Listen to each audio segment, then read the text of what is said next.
In the last video, I showed you different groupings of work values. In this video, I will be showing you how to complete an exercise to determine what your work values may be.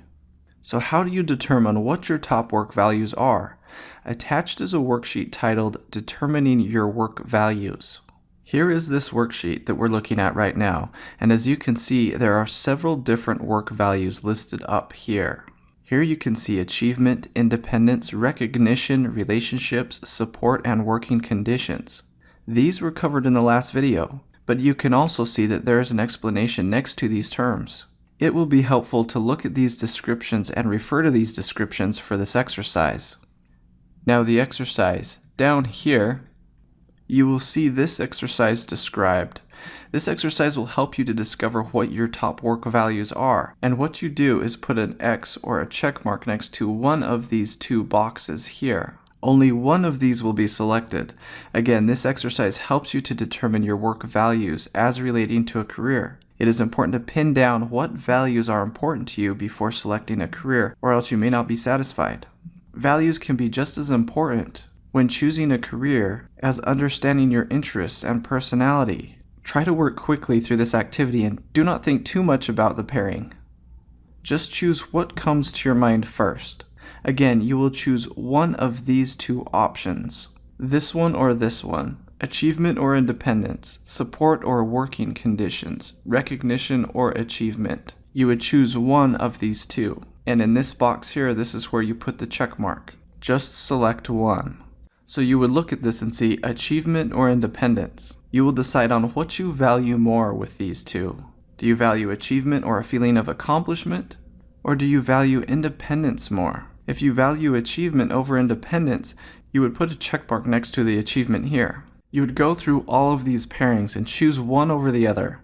Then as you see on the right side here, you have values listed, and a space to put how many times these values were selected over the other. You find this out by counting them up on the left. So after you've selected everything on the right here, you would count up each value, how many times you selected it, and then put the number to the left of these values. Then below down here, you will see your top values. Here you would just list the values you selected most, which would be number 1, then second most selected, which would be number 2, and so on. I will show you my results. Here's an example. I have just brought up my results as you can see. You would put a check mark or fill in the box with an X.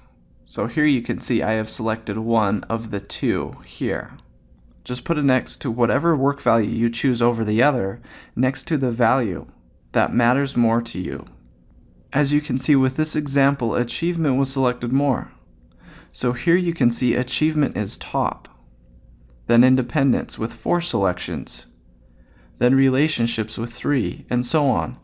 And you would just list them here, ranked by your highest to lowest under your top values. You can see that my top 3 are achievement, independence, and relationships. The reason being is that I like to see results from my work.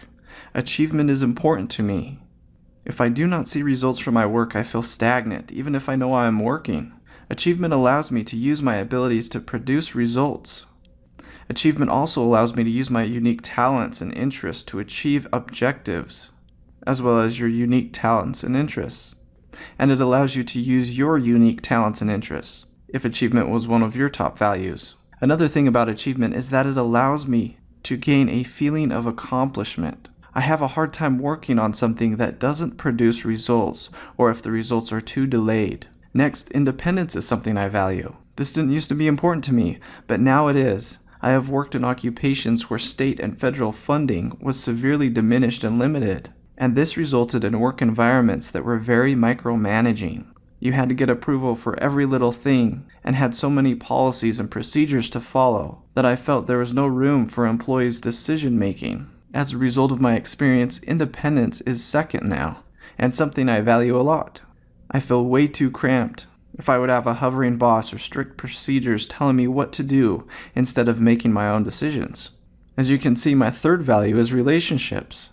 Now this one is important to me because I love providing service to others, helping others, and also working in a non-competitive workplace. I am in social sciences and are a feeling type according to my MBTI or personality. So this explains why I value warmth, helping others, and working in a non-competitive workplace.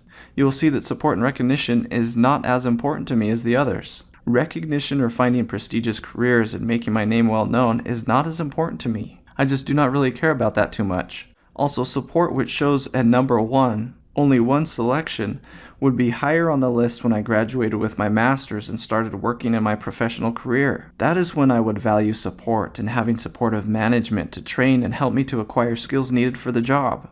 However, now that I am more established, having support from management and training support is not as important to me anymore. So what is your story? You can probably explain why you chose certain values over another. Many of these values come from our experiences in life, previous work experiences, that has really made us value certain things over others. In the next video, I will show you how to search occupations that use your top values. So make sure you have your top 3 again, or top 2, whatever it may be. And then you can search for occupations that meet these work values. See you in the next video.